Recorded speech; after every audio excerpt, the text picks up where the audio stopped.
reminds me of when you told me about You Can't Catch Up to Him in that Did You Know Gaming episode where they, I can't remember who explained it. I think it was JonTron or Egoraptor or PBG Gamer. PBG, I mean, PBG Gamer, Peanut Butter Gamer.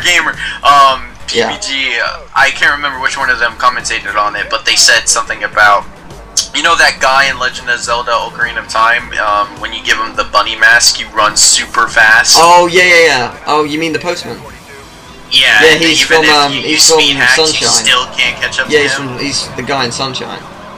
Yeah, oh yeah, I also heard about that as well. Yeah, he's, Pianta, Mr. Pianta. Or the really fast guy. Who would have known? Yeah, you were saying.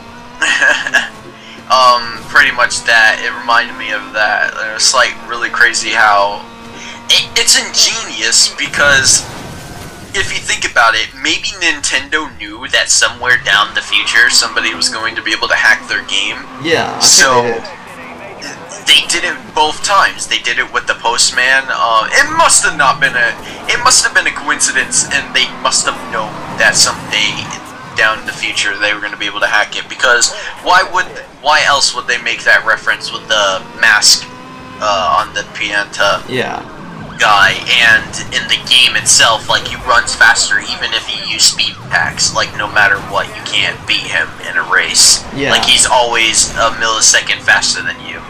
It's like so crazy that they thought of that. I wonder if in the future they'll make another reference like that. Possibly. Because that'd be really cool. It's why not? Brilliant what Nintendo does. It's why I'm really excited for the Wii U. Yeah. Like the Zombie U trailer is pretty much like this. It looks so good. That's what the Wii U can do. But I know it for a fact. It's not even like a fifth of what it can do. I know it can do so much more. Exactly. One thing I liked about I can't remember what it was. Let me think. Let's see.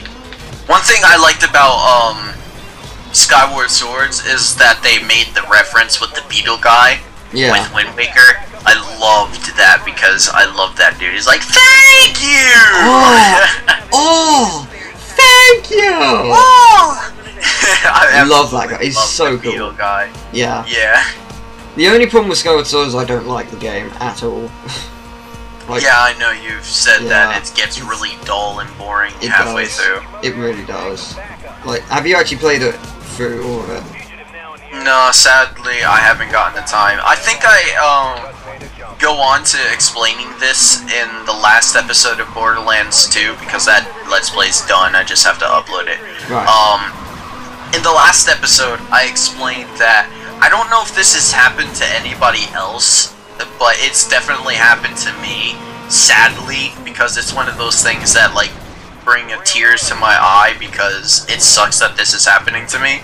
But, like, when you're a child, you play games and you absolutely love them and you just want to keep on playing more and more and more. Yeah. But as you slowly, progressively get older, you slowly start to, like you play a game and then you slowly get bored of it unless it's really, really good. But since games are not as good as they used to be, like, there's still some very fantastic games, but they're not as good as they used to be. Yeah. It, like, slowly removes their drive to play all the way through, and then they just stop halfway through the game.